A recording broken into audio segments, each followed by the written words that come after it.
Tonight I wanted to talk to you about Friday the 13th Part 8, Jason Takes Manhattan, which is,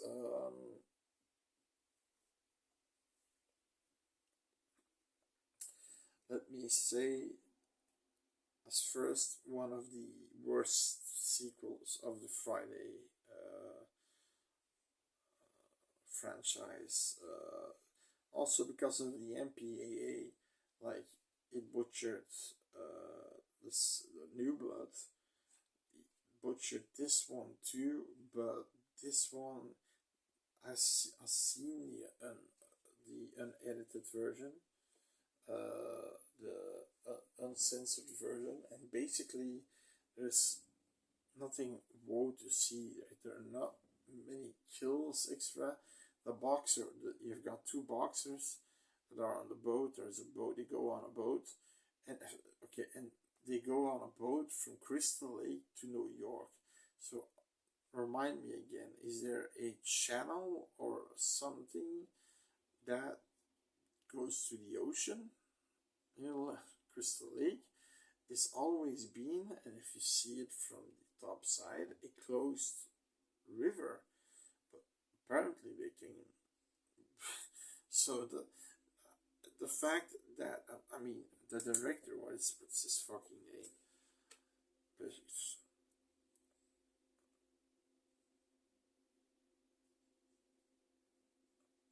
the fuck, Lop Hayden, Lop Hayden. What a fucking cool name. Now he apparently thought, yeah, a cruise vessel that goes to the Atlantic and goes to New York like that. That would be cool. The fact that it's on a boat, it's cool. But the fact that it's on a boat going to New York is just plain silly.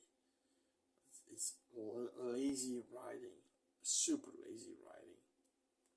Not thinking about the fact that there aren't boats. So what they could have done was go to another piece of water, and there were docks, and the boat is there, and that goes to the ocean. But no, it had to be Crystal fucking Lake. Jesus fucking Christ. And okay, so like I said, there are two guys boxing. A black guy who really outboxed the white guy. Now the white guy, he have two deaths. The scripted death, the the censored death, is that Jason takes he's in the sauna with a hand with a towel over his head, and he says, "Next time I'm gonna take you again. Um, I'm gonna take my revenge. You wait," he says. Then he gets a stone through the stomach, a glowing hot stone. Now it's immediately gone, the scene. You don't see any blood, you only see the stone going in, and that's it. The other dead was weird. So he was boxing. He at some point met Jason when he had his headgear on, his his boxing gloves, and basically he had two darts in his eyes. That's the way he died.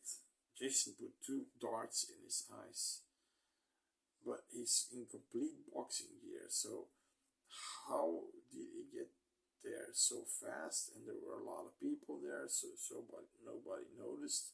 It's weird. And like I said, the uncensored version I found it on Reddit, by the way. Is a lot of blah blah blah, a lot of dialogue between. I wrote those actors' names down between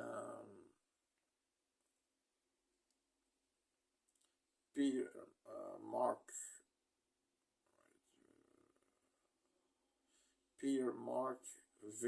Vickman is Chuck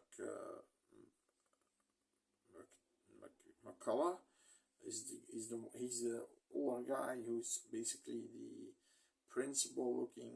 He's the man. He and another lady, they're the group leaders. And then you've got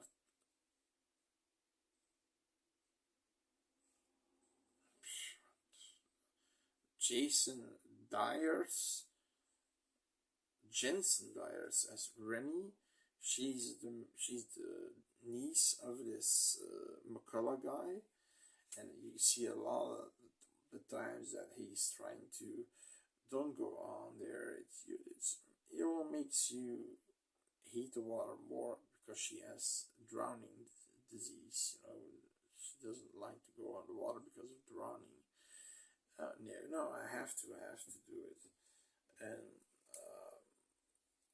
eventually she goes on, and you know, just a lot more dialogues from between people, and nothing more except the boxer getting the darts in the eyes. Oh yeah, and you see the lady with the guitar killed. Explicit scene where how she gets killed. In the boiler room. But for the rest, there's also a maintenance guy when they're looking for Jason.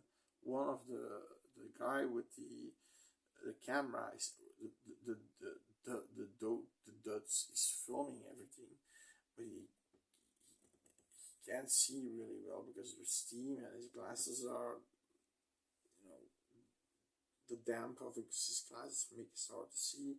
He sees somebody, boom, it's the maintenance guy.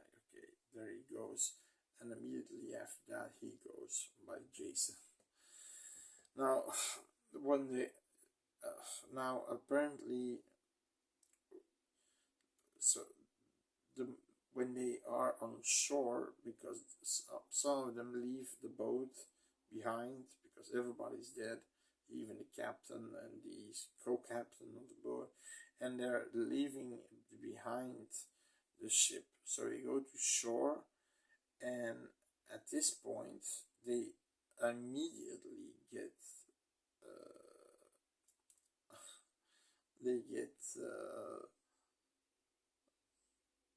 robbed by two junkies, and he sees one of Rennie as a potential fuckmate, so he wants Rennie, giving all the gold or money, and that's the first time they set a foot in America, in New York. New York. Oh my god. So, and of course, Jason followed them, and Jason takes the guy, kills him. I think he puts a bunch of needles in his body, and uninteresting thing kills. And actually, I believe that most of the land films, the on land scenes were filmed in Canada, not in New York.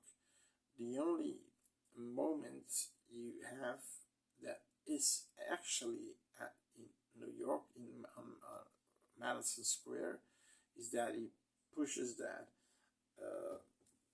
radio away, and these guys wanna get him back, kill him, and he shows his mask off, and they all fuck, get the fuck out of it.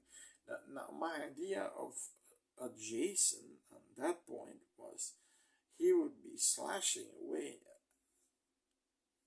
to everything. Everybody's going, that's coming in his way, slash. If you might remember, Jason goes to hell, he goes to this party, he's slashing away everybody, just everybody. He's just and he doesn't do that here. He goes to the bar where the where Rennie and the boy, maybe boyfriend, he was the son of the captain of the cruise ship,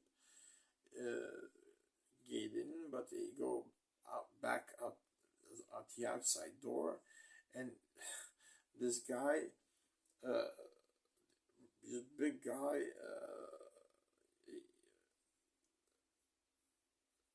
he he. I remember she says somebody's after us. He wants to kill us, and she says, "Welcome to New York, buddy." Oh, sweetie. And then Jason just booms open the door, and this big muscular cook who will have a role later on. And I think he will be the Jason in Jason Goes to Hell. Weird, right? He will be the Jason that goes to hell because of his muscular frame. And of course, Jason takes care of them with ease. And they end in the sewers, and then every day at Friday, for an hour long, toxic waste goes through the sewers. Eventually, they get out of there with the help of a mechanic. The mechanic gets killed, but they're climbing up to a manhole, and a toxic waste is coming and it's pouring over Jason. You see his mask off. You see this weird, but like Playdoy weird face looking towards him, and then he eventually turns back in a kid. And a kid, I think just a normal kid without the abnormalities and things like that, with hair. What's the deal with that? I mean, the fact that everything was shot in Canada, they should have had more in New York scenes where he's just slashing a cop. I mean, come on, it should have made it more big because he wanted to make it big. Jason Takes Manhattan, right? One cool fight, one cool dead scene is between a black guy that can box. He goes on mano a mano to Jason. He boxes Jason. He outboxes Jason until he's almost at the edge, but then he can't anymore because his heads are full of blood because he's hitting a hard hockey mask. And then he says, "Come on, give me your best shot." Boom! Jason knocks his head off. But that was a cool scene. There are a few cool scenes in this movie, but not a lot, but a few. But the fact that they went from Crystal Lake to New York, the fact that the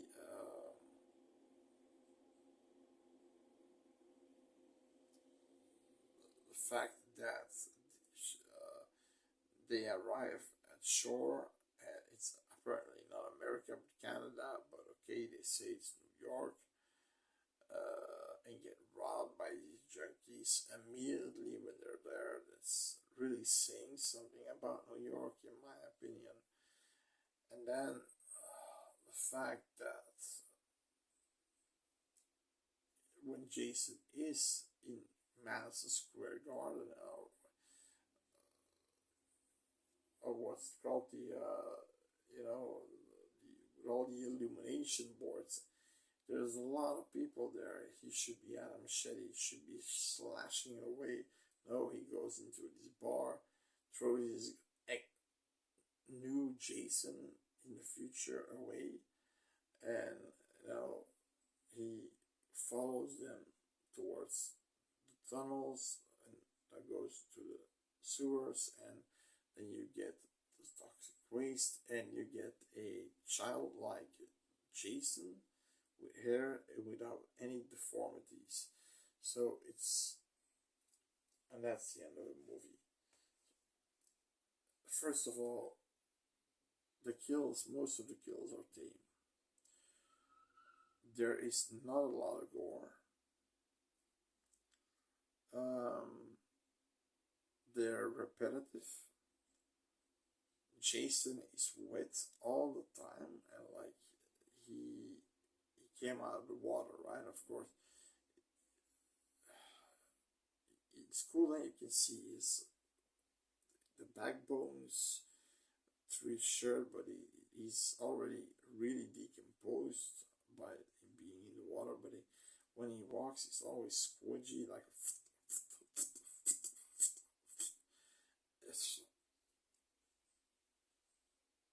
I don't have any likable characters, to be honest. The one that I liked the best was the Black Fighter. He showed some guts, and on the boat, he showed some leadership, giving everybody weapons to look after this Jason. I mean, that guy had cojones, right? But for the rest of them, no, it's really the worst. I think Kane Hodder agrees, because I've seen the commentary. I think Kane Hodder agrees that it's not his most favorite one. But hey, you know, it can't. The owl can be good, right? So, should you see this movie, you can give it a try, and it's probably gonna. I think it's gonna enjoy. It's gonna entertain you enough to keep watching the movie till the end. That's all what I'm gonna say. See you next time.